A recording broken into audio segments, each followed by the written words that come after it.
નમસ્તે વિદ્યાર્થી મિત્રો. આગળ આપણે સ્વાધ્યાય 12.1 એનો ચોથો દાખલો જોઈશું. આમાં અક્ષમતા આપી છે x+3y > 3, પછી x+y > 2 અને xy > 0.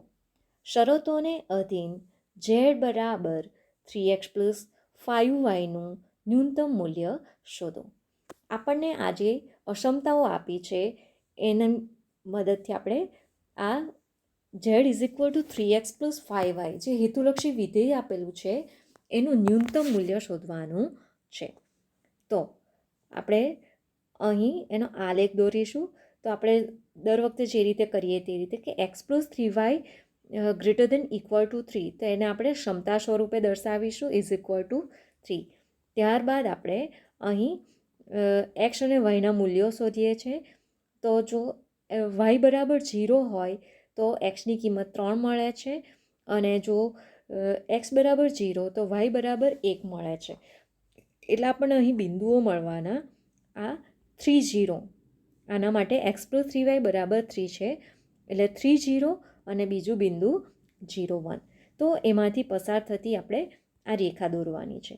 તો હવે આપણે આમાં 0 0 કિંમત મૂકીએ તો એ 0 થવાના, અને 0 > 3 તો આ અક્ષમતા સત્ય નથી.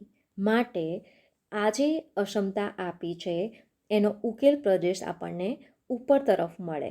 એ 0 0 ને સમાવશે નહીં. આપણે ઉગમ બિંદુ માટે ચેક કરીએ છીએ, એના માટે આ અક્ષમતા સત્ય નથી. માટે એને ન સમાવતો પ્રદેશ એટલે આ જે રેખા છે x+3y = 3 એની ઉપર તરફનો ભાગ મળવાનો. હવે આપણે બીજી અક્ષમતા જોઈએ. તો x+y > 2. તો આમાં પણ એ જ રીતે આપણે પહેલાં તો ક્ષમતા સ્વરૂપે લખીએ. તો x+y = 2. તો xy આ 0, તો x બરાબર 2 મળે, y બરાબર 0 તો x બરાબર 2 મળવાના.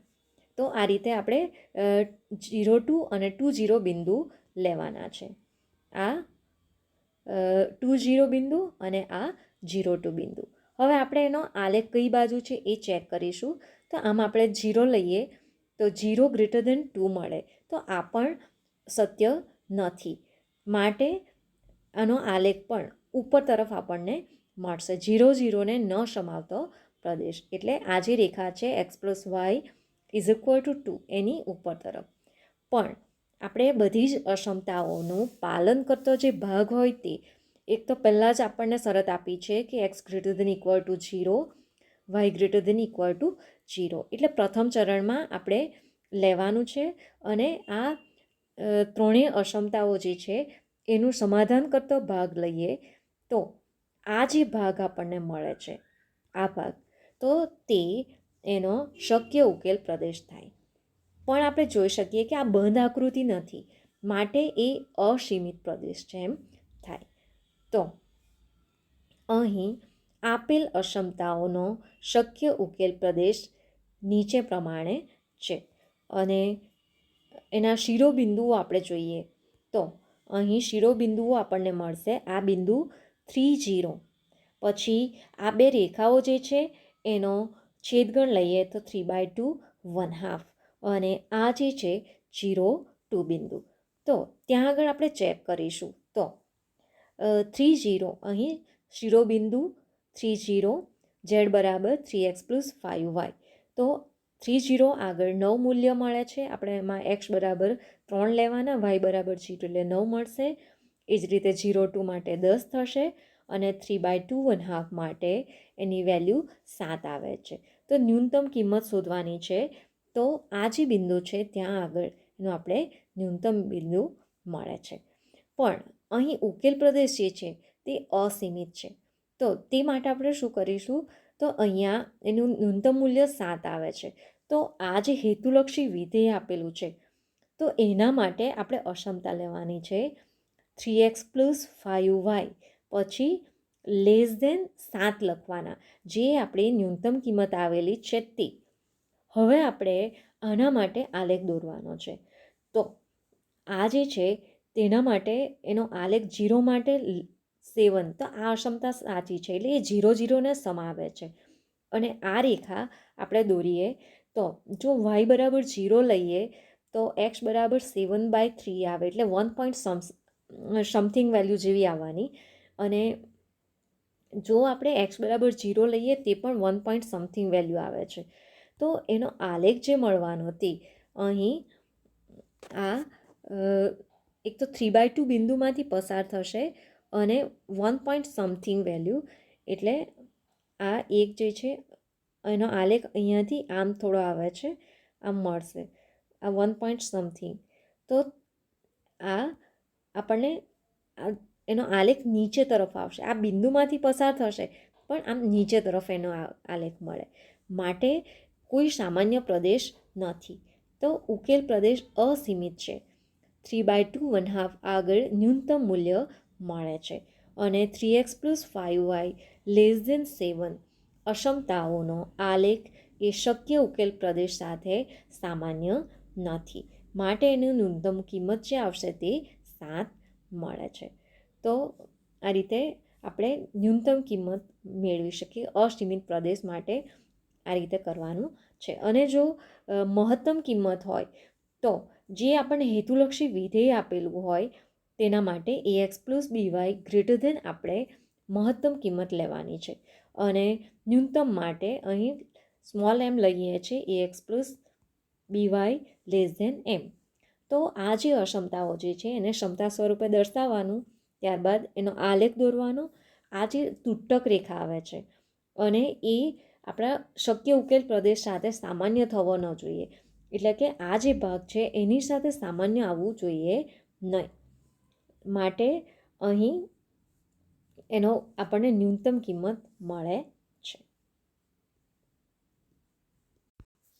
આગળ છઠ્ઠો દાખલો છે 2x + y > 3, x + 2y > 6, xy < 0 શરતોને અધીન z બરાબર x + 2yનું ન્યૂનતમ મૂલ્ય શોધો.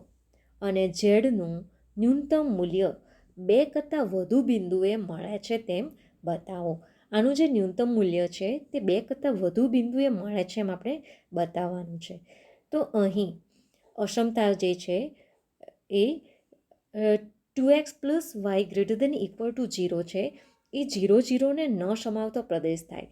આપણે આ દર્શાવવું હોય તો પહેલાં તો ક્ષમતા સ્વરૂપે દર્શાવીએ તો એક્સ વાય, હું x બરાબર 0 લઉં તો y બરાબર 3 મળશે, અને y બરાબર 0 લેતા 3/2 મળે છે.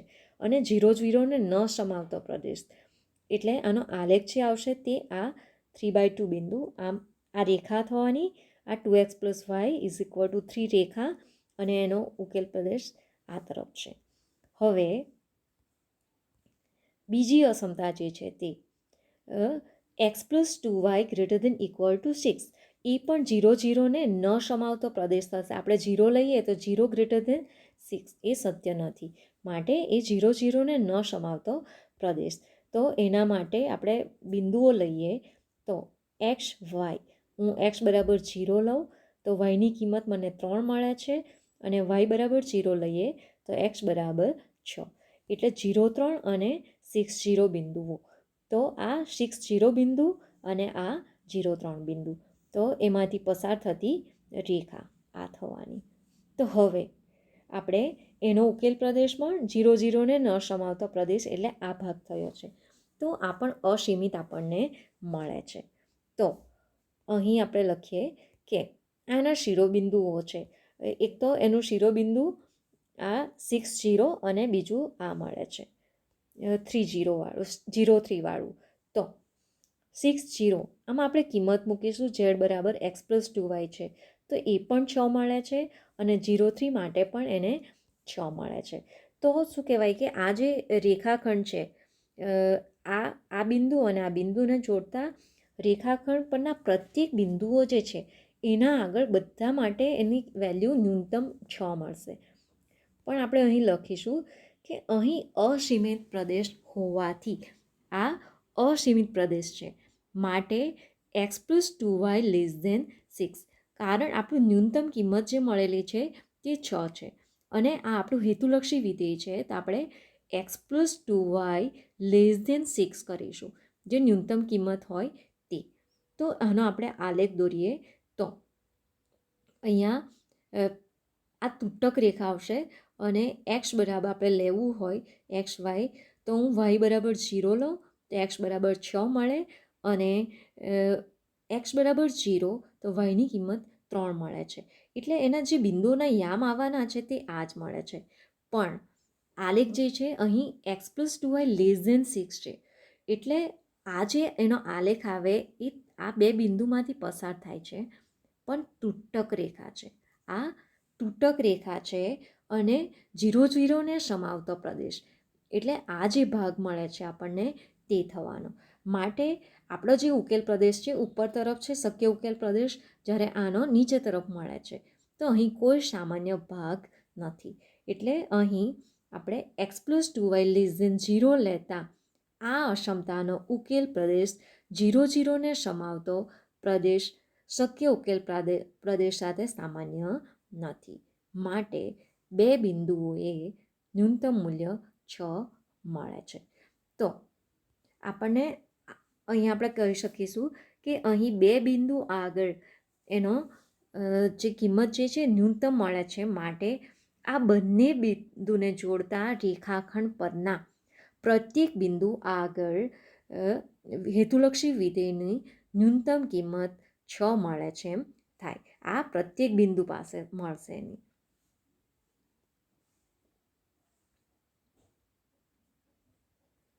આગળ આપણે આમાં જે બાકી રહે છે દાખલા એ તમારે કરી લેવાના છે, બધા આ રીતે જ કરવાના છે. આલેખ પર આપણે દર્શાવવાનું છે. હવે આપણે કેટલીક બીજી સમસ્યાઓ જોઈએ. તો એક છે સુરેખ આયોજનની વિવિધ પ્રકારની સમસ્યાઓ. તો એમાં આ 3-4 આપી છે. પહેલી છે ઉત્પાદનને લગતી સમસ્યાઓ. તો આ પ્રકારના પ્રશ્નમાં મહત્તમ નફો મેળવવામાં તે આપણે કંપની દ્વારા વિવિધ પ્રકારની વસ્તુઓનું ઉત્પાદન અને વેચાણ અમુક નિયંત્રણોને અધીન કરવાનું હોય છે. તો આ નિયંત્રણો આવા હોઈ શકે: દરેક વસ્તુનું ઉત્પાદન કરવા ચોક્કસ માનવ કલાકોની જરૂર, પછી મશીન યંત્રના કલાકો, શ્રમના કલાકો અને શ્રમ કરવાની જગા વગેરે.